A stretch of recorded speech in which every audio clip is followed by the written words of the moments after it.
e tu estás firme pela fé.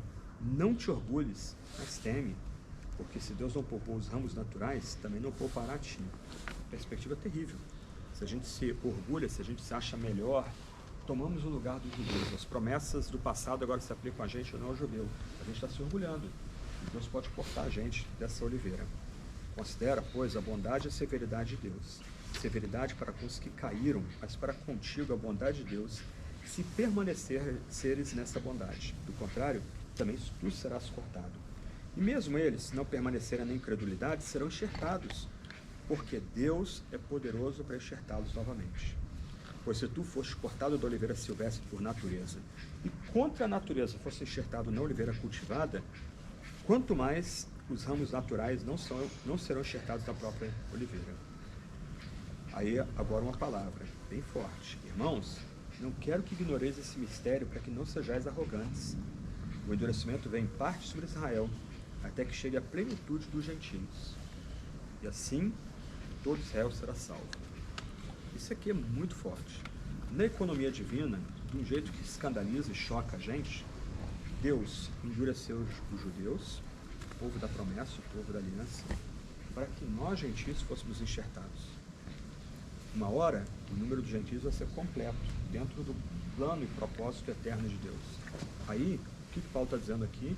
Isso é um mistério, como ele diz. Nesse momento, os judeus serão trazidos de volta para essa oliveira. De tudo que a gente tem dito aqui, eu, Jonas, e as nossas conversas e bate-papo aí, uma coisa tem que ficar.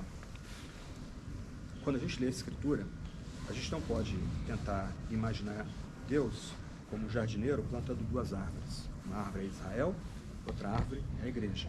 E Deus vai lidar de um jeito com Israel e de outro lado, de outro jeito com a igreja. Isso é uma ideia nova, surgiu há 200 anos atrás, na Irlanda. Nenhum pensador cristão de respeito defendeu essa ideia até 200 anos atrás. Ela se tornou muito popular, a ideia do dispensacionalismo, mas ela não é bíblica.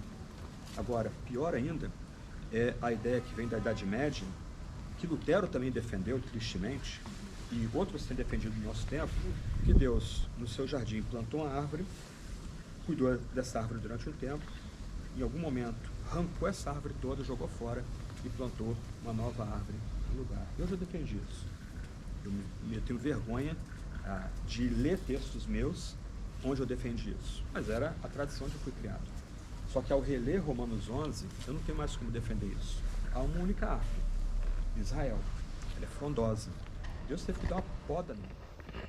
E Deus, na sua graça, trouxe outros ramos para colocar ali, para continuar crescendo essa árvore. Mas Deus é poderoso para velar pela sua aliança e pela eleição que ele firmou com Israel. E ele vai trazer os judeus de volta. Quando a gente está aqui em Israel, então, a gente tem que dar graças a Deus pelos judeus. A Bíblia foi preservada por eles. As promessas de Deus foram cumpridas neles. O Messias, o Salvador, veio por eles. Jesus era um judeu de judeus. Ele cumpriu a lei, cumpriu os preceitos. Ele participava das festas judaicas. Nós somos herdeiros dessa raiz. E a gente não pode se arrogar diante dessa raiz.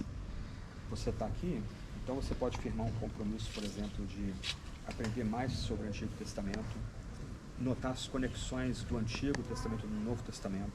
Você pode orar por Israel, orar pelos judeus. Quem sabe Deus não levanta alguém daqui para vir ser um missionário e voltar para cá e pregar o Evangelho para eles. Eles são o alvo primeiro do Evangelho. Quando Paulo fala lá em Romanos capítulo 1, verso 16 e 17, o Evangelho é o poder de Deus para a salvação de todo aquele que crê, primeiro o judeu, depois o gentio. Eles são nossos irmãos mais velhos. Então quem sabe Deus não levanta alguém aqui para vir para cá para pregar o Evangelho para eles. Ou, quem sabe Deus não toca o coração de vocês para procurar uma missão que apoia e manda missionários para cá para vocês apoiarem essa missão.